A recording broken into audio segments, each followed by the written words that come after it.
Hey, YouTube family. Do you know? Some people stop trusting others.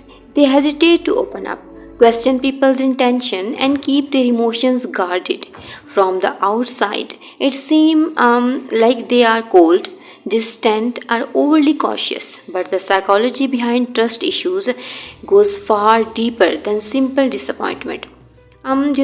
Trust is built slowly through safety, honesty, and consistency. But once broken, it can collapse in a single moment. People who struggle to trust are often carrying the weight of betrayal, broken promises, manipulation, or repeated emotional pain. Over time, the mind stops prioritizing connection and starts prioritizing protection. Many people lose trust because of the environments they grew up in. Maybe affection was inconsistent. Maybe love came with conditions. Maybe the people who were supposed to provide safety created confusion instead.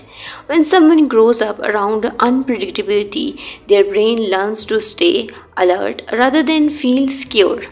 What looks like overthinking is often a survival response learned long ago.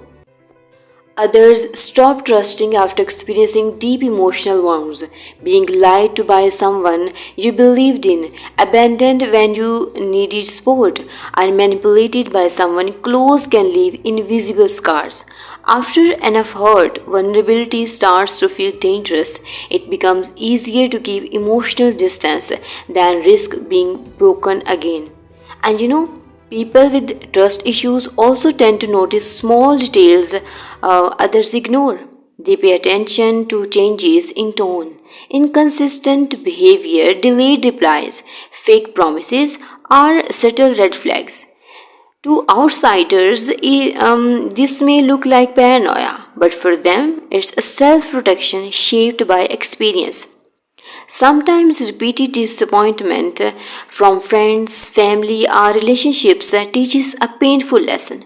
Not everyone stays, not everyone is honest, and not everyone handles your hurt carefully.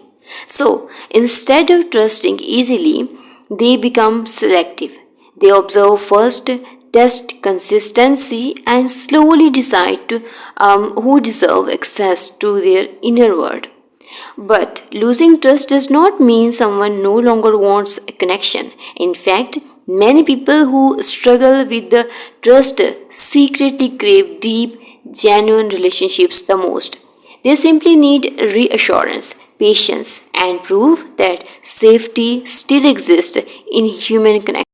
Psychologists also explain that people who have been hurt often replay conversations in their minds, analyze behavior, and prepare for worst case scenarios.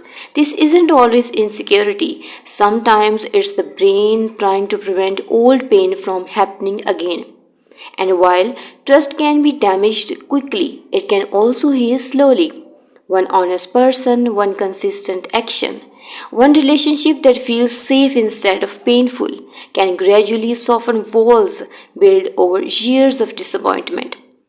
Real trust returns through repeated honesty, patience, and emotional safety, never through pressure.